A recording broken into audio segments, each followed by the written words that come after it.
Welcome back to the channel, Warhammer Man Studios. I'm Warhammer Man, and today we're taking a look at this week's pre-orders, and they are live. Today's video is sponsored by CMO Games. More on that later. Alright, so we have this week's pre-orders. The big one for me right off the bat is the MTO on the Night Wars and Nemesis. $50 a piece on these bad boys. They don't come with any of the actual models, but they have all the game content you need. So you can either 3D print the models you need, or use tokens, some sort of other alternative, proxies from a different game. Now, because these are the expansion for Cursed City, you obviously need the core Cursed City game, but you can find that at a pretty good deal right now. I see them all over the internet for like $150, and that is loaded with models. Now, this set, you're going to face off with these various bosses, but the models are not included. We did a video, if you're going to buy them separately, it was basically going to run you like another couple $100 to buy those like villain slash hero models, whatever you want to call them.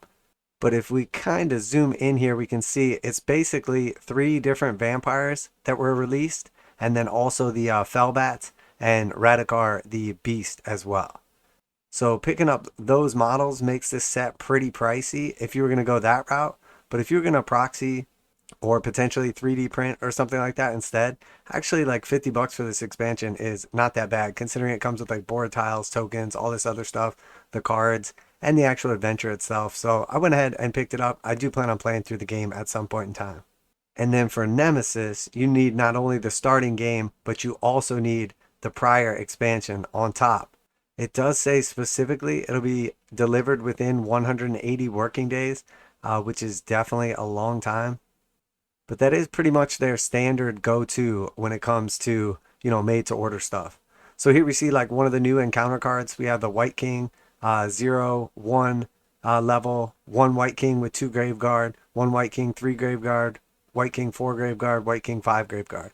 So pretty cool how they stack then.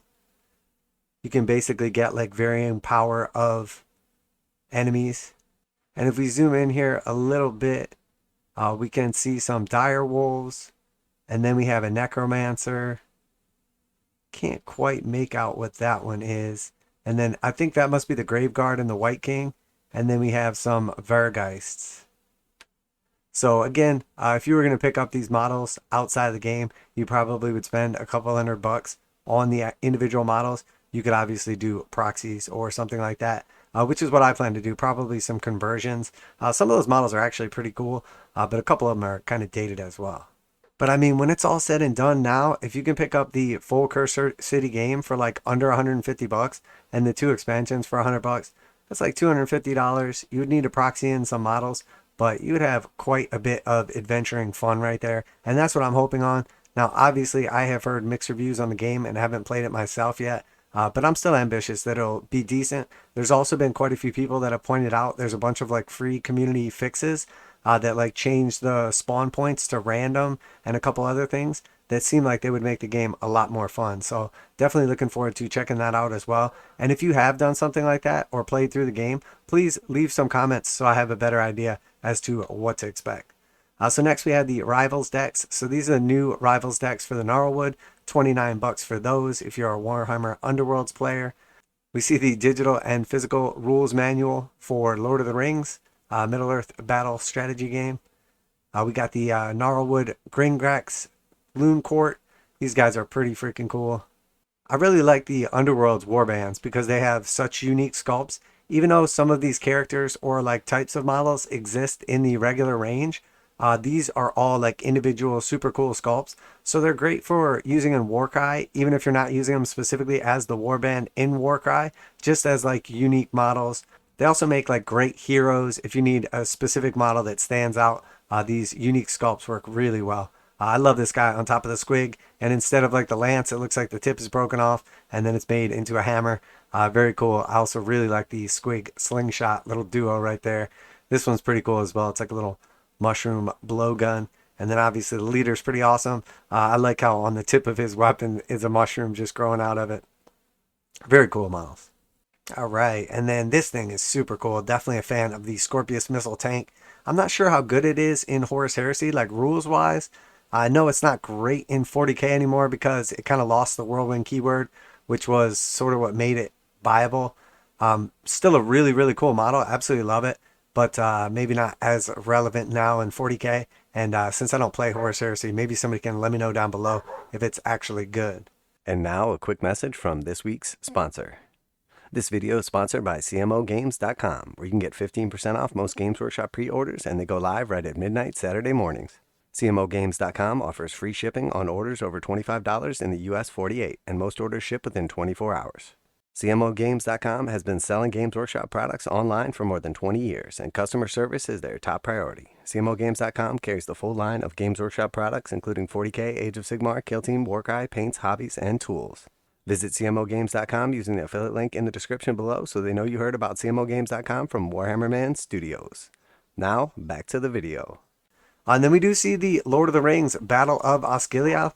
Now, this thing has been available for pre-order at various times, and there was like a caveat: if you wanted it by Christmas, you had to order it by a certain date. And it's been available now for a few weeks. It does have a note here specifically, usually ships within 90 days. So obviously do not purchase this now and expect to get it by Christmas, but within 90 days is essentially what you're looking at on this. I've heard really good things about this box set, so. And then we see the last couple of items here. The Isengard dice gone. Pretty cool overall, very like readable, so it makes sense. Easy on the eyes. And then we see also the Kill Team Critical Ops, TAC Ops mission cards gone as well, so temporarily out of stock. So there had been quite a bit of speculation on these, especially the way the article was written. It sounded like these were made more for beginners, and in fact they're more for competitive play. I don't know why they didn't specifically put that on here. It would have, I think, like cleared up a little bit of the question with them, but they are in fact for competitive play. The only issue with these right now is that you know, currently the season, and we're only about halfway through it, is for Kill Team Into the Dark, and these are not compatible with Into the Dark because it's different size board and different board map configurations. So these are actually not compatible with regular Kill Team, but it's not uncommon for like regular tournaments or just people playing casually or competitively to still play regular Kill Team on an open board, or also have a combination of open board and Into the Dark boards.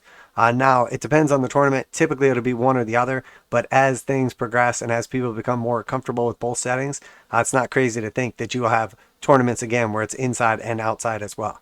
Some people specifically only like outside. Some people specifically only like the inside or Into the Dark or prefer that.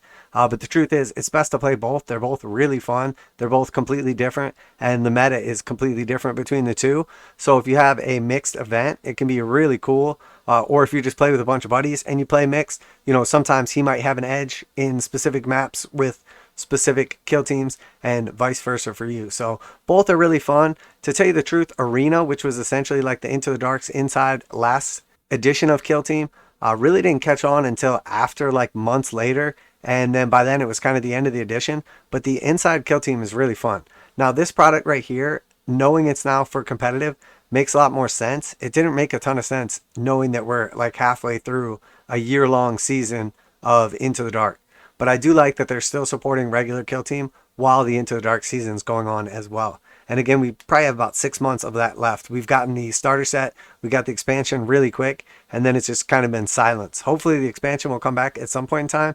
I know a lot of people missed out on Shadow Vaults. It definitely felt like there should have been more of them. Very interesting situation. So cool product nonetheless, and you know, it's sold out, so obviously very popular. But that is it for this week's stuff. Now I do want to look at the new releases. Just curious which of the box sets have sold out as well. So I kind of get an idea as to the Christmas demand here. So we see the Skaven, the Orruk War Clans, the Imperial Fists, Adeptus Sororitas, the Mechanicus, Daughters of Cain, Night Haunt, Sylvaneth, and Raven Strike are all still here for the Raven Guard. Interesting. And then the Cadia set as well. We have Sundered Fate. So lots of new big stuff came out here. Dungeon Bowl. So obviously we know the Imperial Knights set sold out, and they actually took it down completely from the web store. Very strange behavior from Games Workshop. Maybe that's going to pop back up in the new year. People have talked about it, speculated a second running, or that maybe some of the stock was missing. I would not count on that. If it happens, it happens. But GW has already expressed that these products are limited and they're only made for the holidays. I wouldn't hold my breath expecting or hoping that the box set's going to come back. So we do see Death Guard sold out. We see Thousand Suns sold out. Adeptus Custodes sold out. And then for the Sigmar stuff, it's only the Gloomspite Gits box set, the Stampeding Squigalanche, and the Stormcast Eternals box set, which makes sense because both of those are really nice as well. So very cool. Obviously, if you didn't get a hold of the Christmas box sets, maybe one will pop up, or you can jump on some of the groups and people can point you in the right direction. But very cool. I'm surprised that a couple of these are actually still available with how much demand there's been. I'm actually surprised a couple of these are still available with how much excitement there's been. The Sisters one I thought would be gone pretty quick. Honestly, that's probably the biggest one right now that stands out to me. A couple of these don't seem nearly as likely to sell out just because, all these models have been packed in like multiple sets this year. There was like a battle box with the Daughters of Cain and Night Haunt, and then they got their Vanguard box on top of that, and now the Battle Force as well. Just so many of these same models in all these sets. So that's it for this week. Let me know what you're most excited about. You're going to be picking up the rest of the Cursed City expansions on Made to Order. You're going to be picking up a Christmas box or two still. I always like to hear back from you guys. Special thanks to CMO Games for sponsoring this video. And that's it for today. Warhammer Man Studios. I'm Warhammer Man, and I'm out of here.